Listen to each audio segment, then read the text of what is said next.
اعوذ باللہ من الشیطان الرجیم بسم اللہ الرحمن الرحیم وما لأحد عنده من نعمة تجزى إلا ابتغاء وجه ربه الأعلى ولسوف يرضى صدق اللہ العظیم.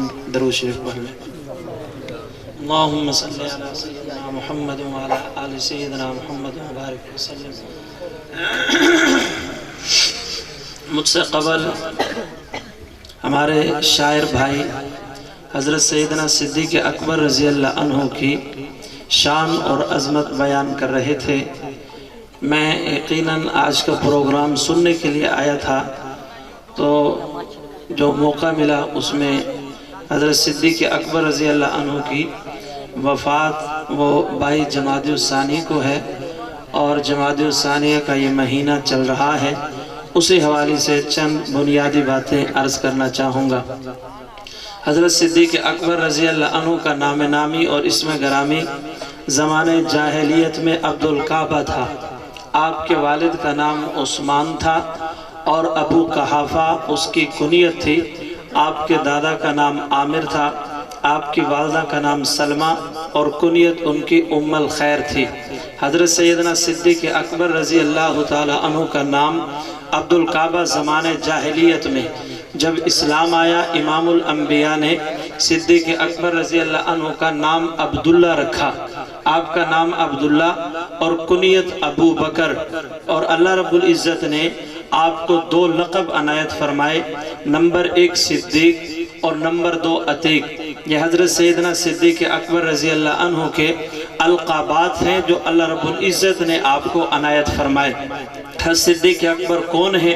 میں انتہائی اختصار کے ساتھ اس عنوان پہ بات کروں گا. حضرت صدیق اکبر وہ خوش قسمت انسان ہیں جنہوں نے زمانے جاہلیت میں بھی کبھی گناہ نہیں کیا. زمانے جاہلیت جب تک حضور علیہ السلام نے نبوت کا اعلان نہ کیا تھا، صدیق اکبر وہ خوش قسمت انسان ہیں کہ اس وقت بھی اللہ رب العزت نے اس وقت کے مشہور اور معروف گناہوں سے محفوظ رکھا. صدیق اکبر وہ خوش قسمت انسان ہیں، ابھی امام الانبیاء نے نبوت کا اعلان نہ کیا تھا، تب بھی بتوں سے نفرت تھی اور بتوں کی عبادت نہیں کیا کرتے تھے. صدیق اکبر امام الانبیاء صلی اللہ علیہ وسلم سے عمر میں محض 2 سال چھوٹے تھے، اور اس وقت جہالت کا زمانہ عروج پہ تھا. بیت اللہ کے اندر 360 بت موجود تھے، لوگ بتوں کی عبادت کرتے. حضرت صدیق اکبر بتوں سے نفرت کرتے تھے.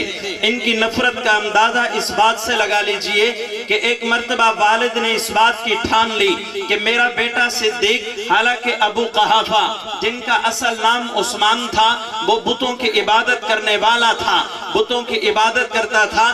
والدہ ام الخیر کنیت نام سلمہ وہ بھی بتوں کی عبادت کرنے والی تھی، لیکن ان کی گھر کے اندر پرورش پانے والا یہ بچہ جوانی کی عمر کو پہنچا، بتوں سے نفرت کرتا ہے، بتوں کی عبادت کرنے کے لیے تیار نہیں. ایک دن باپ نے پلان بنایا اور گھر کے اندر بیٹھ کر کے اس کے اوپر دباؤ ڈالا کہ بیٹا آج کے بعد تجھے بتوں کی عبادت کرنی ہوگی. سیدنا صدیق اکبر رضی اللہ عنہ جو اس وقت نام عبدالکعبہ تھا، اس عبدالکعبہ نامی نوجوان نے اپنے والد سے کہا کہ میں اس عمر کو پہنچ چکا ہوں کہ اب میں اپنی مرضی کروں، آپ مجھ پہ دباؤ نہیں ڈال سکتے. باپ نے مزید دباؤ ڈالا کیونکہ ایک بڑا کاروبار تھا اور تاجر تھے، اس تاجر کے جانشین بننے والے تھے. باپ کی طرف سے دباؤ تھا، اگر آپ نے میری بات کو نہ مانا تو اس جائیداد سے بے دخل کر دوں گا. اس نے بیٹے پر دباؤ ڈالا، عبدالکعبہ آج آپ کو اس معبود کی عبادت کرنی پڑے گی. صدیق اکبر کا ہاتھ پکڑا، گھر کے اندر موجود وہ مخصوص کمرہ جس کمرے میں عبدالکعبہ کا باپ ابو قحافہ اپنے بتوں کی عبادت کرتا تھا، اپنے بت کے قریب لایا، کہا بیٹا اس کی عبادت کرو. بیٹا کہنے لگا کہ ابا حضور جب آپ یہاں موجود ہیں میں اس کی عبادت کیسے کروں؟ عبادت میں خلوت کی ضرورت ہوتی ہے، عبادت میں تنہائی ہونی چاہیے تاکہ یکسوئی کے ساتھ بندہ عبادت کر کر سکے، آپ باہر چلے جائیں، میں اس کی عبادت کرنے کے لیے میں اس کی اتنی عبادت کروں گا کہ یہ معبود بالکل راضی ہو جائے گا کہ آج مجھے اصل میری عبادت کرنے والا ملا ہے۔ باپ قائل ہوا، کمرے سے باہر چلا گیا۔ ابو بکر نے اندر سے کنڈی لگا لی، معبود کے سامنے کھڑے ہو کے کہا مجھے بھوک لگی ہے، مجھے کھانا دو۔ وہ تو بت تھا، اس نے کیا جواب دینا تھا؟ جب اس کی طرف سے جواب نہ آیا، ابو بکر یا عبدالکعبہ نامی نوجوان مسکرانے لگا کہ عجیب خدا ہے، میری بات کو سنا تک نہیں۔ ارے میری بات تو کیا سنے، میرا باپ جو کھانا تیرے سامنے رکھتا ہے کھانے کے لیے اس کو چوہے آ کے کھا جاتے ہیں، تو ان اپنے اس کھانے کا خیال نہیں کر سکتا، تو میری حاجت کس طرح پوری کرے گا، تو مجھے کھانا کس طرح کھلائے گا؟ دوسرا سوال کیا، مجھے پیاس لگی ہے، مجھے پانی پلاؤ، وہ تو بت ہے۔ اس نے کیا جواب دینا تھا؟ جب اس کی طرف سے جواب نہ آیا، اس کی طرف سے اس پر جواب نہ آیا، صدیق اکبر کو غصہ لگا، فوراً ادھر ادھر دیکھا، ایک بھاری چٹان پتھر موجود تھا، اس پتھر کو اٹھا کے اس بت کی طرف اچھالا، کہا کہ یہ تیرا علاج ہے۔ اس پتھر کا لگنا تھا، بت زمین پہ دھڑام سے گرا ہے، اس کے کئی ایک ٹکڑے ہو گئے۔ یہ معصوم، یہ نوجوان عبدالکعبہ کمرے سے باہر نکلا، خاموشی کے ساتھ باہر چلا گیا۔ شام کو والد گھر آیا، دل میں خیال یہ تھا آج میرا بیٹا بھی ہمارے معبود کی عبادت کرنے والا بن گیا ہوگا، آج اس نے بھی ہمارے معبود کو سجدہ کیا ہوگا۔ بڑی خوشی کے ساتھ گھر کے اندر داخل ہوئے، اس مخصوص کمرے میں آیا، کنڈی کھولنے کی دیر تھی، اندر دیکھ کے باپ کے پاؤں تلے سے زمین سرک گئی۔ ارے یہ کیا ہوا، میرے اس معبود کو کس نے زمین پہ گرا دیا؟ اس پریشانی کے عالم میں ایک غضب اور غصہ کیفیت میں تھا، میرے بیٹے کو جرأت کیسے ہوئی، اس نے اس معبود کے ساتھ یہ حرکت کی کیوں ہے؟ یہ یقیناً اسی کا کام ہوگا جسے میں کمرے کے اندر چھوڑ کے گیا تھا، اور غصے کے عالم میں کہا آج میں عبدالکعبہ کو سزا دوں گا، اور ایسی سزا دوں گا کہ اس سزا کی وجہ سے اس کے بدن سے خون کے فوارے نکلیں گے۔ اس کے یہ جملہ کہنا تھا۔ سلمہ جو اس بچے کی والدہ ہے، ام الخیر، فوراً دوڑتی ہوئی آئی، میرے سر کے تاج کیا معاملہ ہے، آپ اتنے غضبناک کیوں ہیں کہ اپنے بچے کے کام دیکھو، اس نے میرے معبود کے ساتھ اس طرح کی گھنونی حرکت کی ہے، اگر عبادت نہیں کرنی تھی نہ کرتا، میرے معبود کے ساتھ اس طرح کا حشر کرنے کی کیا ضرورت تھی، بت کو توڑنے کی کیا ضرورت تھی؟ والدہ کے سامنے جب اس بات کا اظہار کیا آج میں اسے سزا دوں گا، والدہ کہنے کی خبردار اسے سزا دینے کا کبھی سوچنا بھی نہیں، اگر تو نے سزا دینے کا سوچا خطرہ اس بات کا ہے کہیں آپ پر عذاب نہ پڑے، کہیں آپ اللہ رب العزت کی گرفت میں نہ آ جائیں۔ یہ سننا تھا کہ باپ کے قدموں سے زمین سرکنے لگی۔ میری بیوی مجھے بتلا تو صحیح حقیقت کیا ہے، تو کہنا کیا چاہتی ہے؟ جب یہ بات کہی کہنا کیا چاہتی ہے؟ مشکات شریف کی شرح مرقات ملا علی قاری رحمت اللہ علیہ یہاں پر بڑے عجیب بات لکھتے ہیں، فرمایا کہ جس طرح امام الانبیاء صلی اللہ علیہ وسلم جب اپنی ماں کے پیٹ میں آئے، جب امام الانبیاء اپنے ماں کے پیٹ میں آئے تو حضور علیہ السلام کے کچھ ارتحاسات وہ ظاہر ہوئے جو نبوت سے پہلے معجزے کا دوسرا نام ہے۔ جب امام الانبیاء اپنی والدہ کے پیٹ میں آئے، جس طرح وہاں کچھ باتوں کا ظہور ہوا، بالکل اسی طرح جب صدیق اکبر رضی اللہ عنہ اپنی ماں کے پیٹ کے اندر آئے تب بھی اس طرح کی چیزوں کا ظہور ہوا۔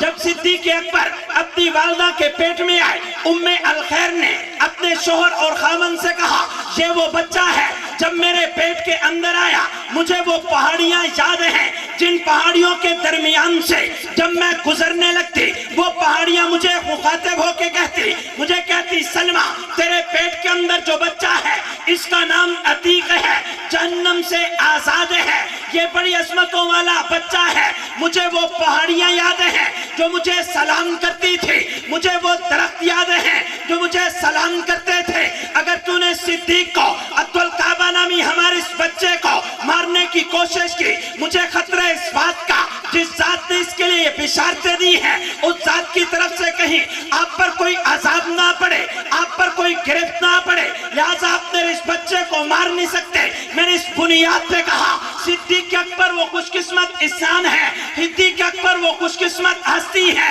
جنہوں نے زمانے جاہلیت میں بھی کبھی بتوں کی عبادت نہیں کی تھی۔ सिद्दीक़ अकबर वो अजमत वाले इंसान हैं जिन्होंने ज़माने जाहिलियत में भी कभी शराब नहीं पी थी, हालांकि इजाजत मौजूद थी। उस वक्त सहाबे कराम भी, क्योंकि इसकी मुमानियत ना आई थी, हुर्मत का हुक्म नाज़िल न हुआ था, शराब पिया करते थे। सिद्दीक़ अकबर वो हस्ती हैं जिन्होंने ज़माने जाहिलियत में भी कभी शराब नहीं पी, शराब नोशी नहीं की। ये अज़मत अल्लाह ने हज़रत सिद्दीक़ अकबर को दी है कि अल्लाह ने इस गुनाह से महफूज रखा। ये वो दौर था जब सहाबे कराम एक दूसरे की दावत करते तो शराब का दौर भी चलता था। एक सहाबी ने दावत की है, सहाबे कराम अपने दोस्तों के सारे दोस्त इकट्ठे हुए हैं, उन्होंने खाना खाया है, खाना खाने के बाद दौर चला शराब का। जब उन्होंने शराब नोशी की, शराब पी, इतने में नमाज का वक्त हुआ है। जब नमाज का वक्त हुआ उसी जगह पे आजान दी है, आजान दे चुके, आजान देने के बाद नमाज का वक्त हुआ, आगे मुसल्ले पर एक सहाबी को खड़ा कर दिया गया, बाकी सहाबा पीछे खड़े हो गए। नमाज शुरू हुई है, जब नमाज शुरू हुई सहाबी ने तिलावत शुरू की है, क्योंकि शराब पी हुई थी और शराब के हुर्मत के अहकाम नाज़िल न हुए थे। सूरह काफिरून की तिलावत की है और यूं पढ़ा, कुल या अय्युहल काफिरून, असल में पढ़ना चाहिए था कुल या अय्युहल काफिरून ला आबुदु मा ताबुदून, लेकिन जबान से यूं निकला आबुदु मा ताबुदून। ये जुमला कुफ्रिया बनता है। इमामुल अंबिया से सल्लल्लाहु मुशरिकीन मक्का से कह रहे हैं, ए काफिरों, मैं नहीं इबादत करता उनकी जिनकी इबादत तुम करते हो। पढ़ना चाहिए था ला आबुदु मा ताबुदून, पढ़ यूं बैठे आबुदु मा ताबुदून, हम भी उन्हीं की इबादत करते हैं जिनकी इबादत तुम करते हो। जुमला कुफ्रिया बनता था। इमामुल अंबिया से सल्लम पे फौरन वही नाज़िल हुई, आज के बाद शराब की मुमानियत है। और सिद्दीक़ अकबर वो हस्ती हैं जिन्हें अल्लाह ने ये शान दिया कि ज़माने जाहिलियत में भी कभी उन्होंने शराब नोशी नहीं की। सिद्दीक़ अकबर रज़ी अल्लाह अन्हु वो अजीम हस्ती हैं, उनके औसाफ अगर शुमार करना शुरू कर दें, सिद्दीक़ अकबर रज़ी अल्लाह अन्हु की अज़मत, मकाम और मर्तबे को, ये एक ऐसा उन्वान है, एक ऐसा मौजू है। मेरे भाई ने कलाम पढ़ के मुझे इस उन्वान पर मजबूर कर दिया। सिद्दीक़ अकबर रज़ी अल्लाह अन्हु वो अजीम हस्ती हैं कि अगर हम सिद्दीक़ अकबर रज़ी अल्लाह अन्हु की ज़िंदगी को देखें, वो सर से लेकर पाँव तक इमामुल अंबिया से सल्लम के आशिक नजर आते हैं, इमामुल अंबिया के दीवाने नजर आते हैं। हजूर अलैहिस्सलातु वस्सलाम की मजलिस लगी, मजलिस में गुफ्तगू की, इमामुल अंबिया से सल्लम ने बड़े मुख्तसर इस वाक़े को अर्ज कर रहा हूँ, तफसील बहुत लंबी है, मुख्तसर। इमामुल अंबिया से सल्लम ने फरमाया, मुझे तीन चीजें पसंद हैं। सिद्दीक़ अकबर रज़ी अल्लाह अन्हु ने फरमाया, मुझे भी तीन चीजें पसंद हैं। हज़रत उमर तीन चीजें पसंद, उस्मान और अली तीन चीजें पसंद। हज़रत जिब्राइल अलैहिस्सलाम आए, या रसूलल्लाह मुझे भी तीन चीजें पसंद हैं। अल्लाह रब्बुल इज्जत ने जिब्राइल को पैगाम देके भेजा, मेरे महबूब को कह दो मुझे भी तीन चीजें पसंद हैं। मैं ये वाक़या नहीं, इसमें एक नुक्ते की बात अर्ज करना चाहता हूँ। सैयदना सिद्दीक़ अकबर रज़ी अल्लाह अन्हु फरमाते हैं, जब इमामुल अंबिया से सल्लम ने फरमाया मुझे तीन चीजें पसंद हैं, मेरे दिल के अंदर ख्याल आया, जब हजूर ने कहा तीन चीजें पसंद हैं तो मुझे भी यही कहना चाहिए कि तीन चीजें पसंद हैं, जबकि मुझे एक ही पसंद है। नहीं समझ आई?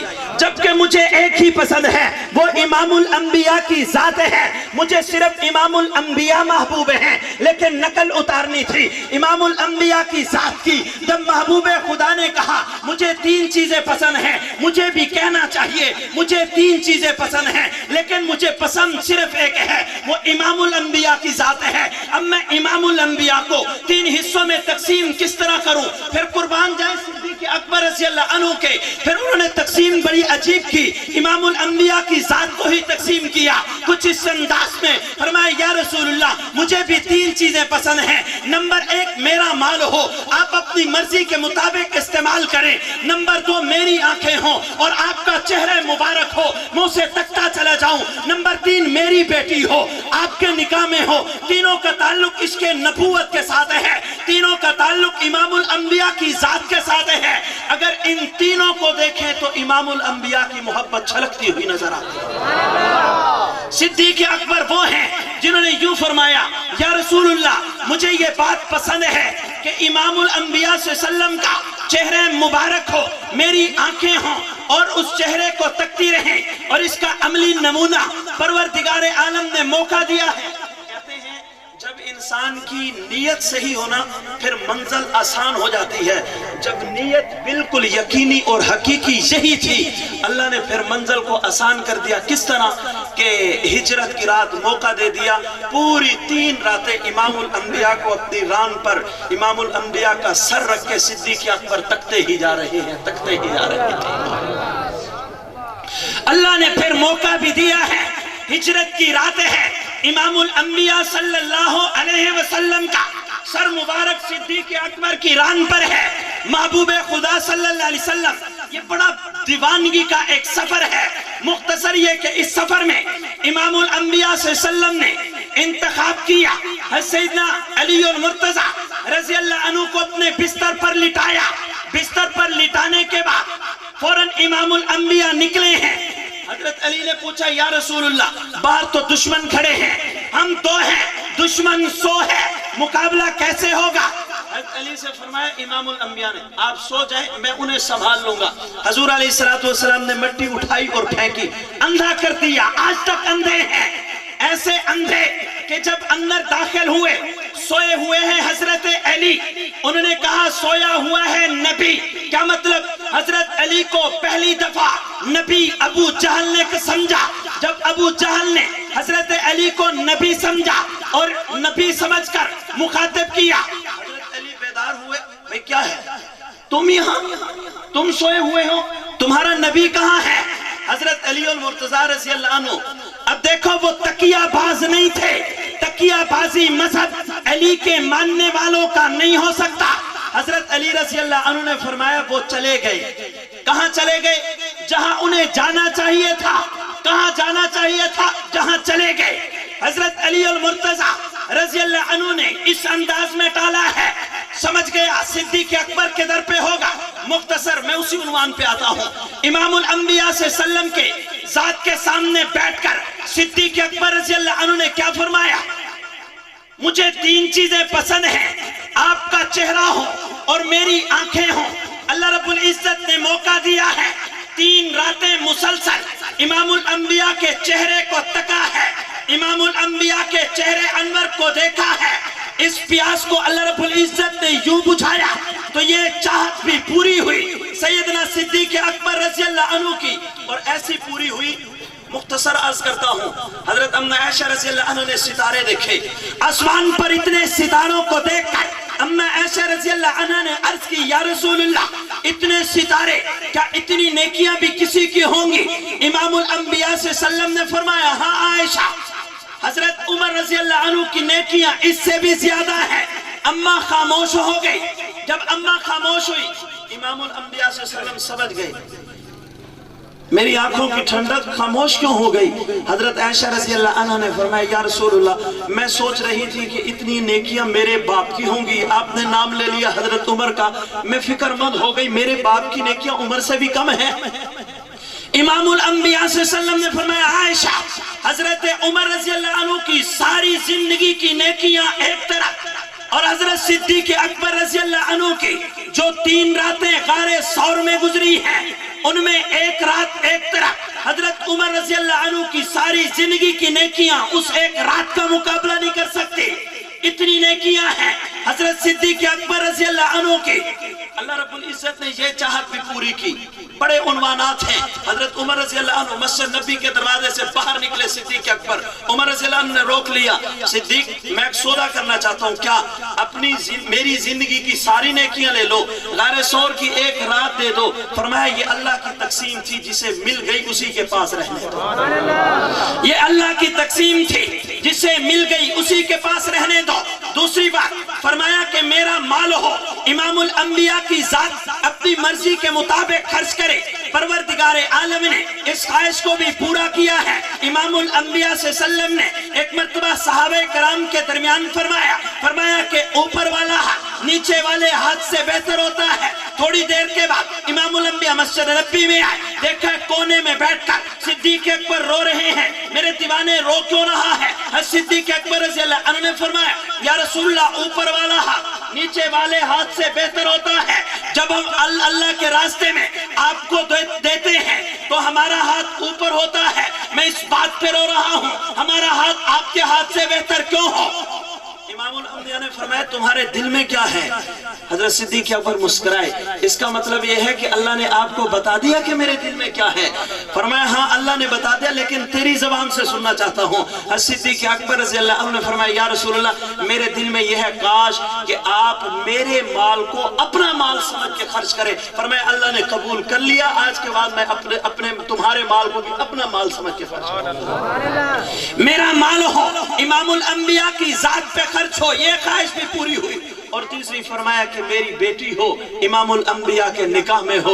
अल्लाह रब्बुल इज्जत ने इस ख्वाहिश को भी पूरा किया और एक कम उम्र बच्ची इमामुल अंबिया सल्लल्लाहु अलैहि वसल्लम के निकाह में देकर एक आलमा और फाजला बनाया, जिसने निस्फ सदी तक इस उम्मत की रहनुमाई की और बहुत दकीक और मुश्किल मसाइल जिसमें उम्मत के लिए परेशानियां आने वाली थी, हजरत आयशा रज़ी अल्लाह अन्हा के जरिए से परवरदिगार आलम ने इस इल्मी काम को भी मुकम्मल फरमाया। दुआ है कि अल्लाह जल्ल शानुहु जो कहा सुना इसे हम सब के लिए दिन क़यामत के जरिए निजात बनाए। और जिस शादी के मौका पर हम जमा हैं, अल्लाह जल्ल शानुहु जोड़े के अंदर हर तरह की बरकतें, रहमतें और हर तरह की सहूलतें इन्हें अनायत फरमाए और इसकी बरकत नसीब फरमाए। वमा अलैना इल्ला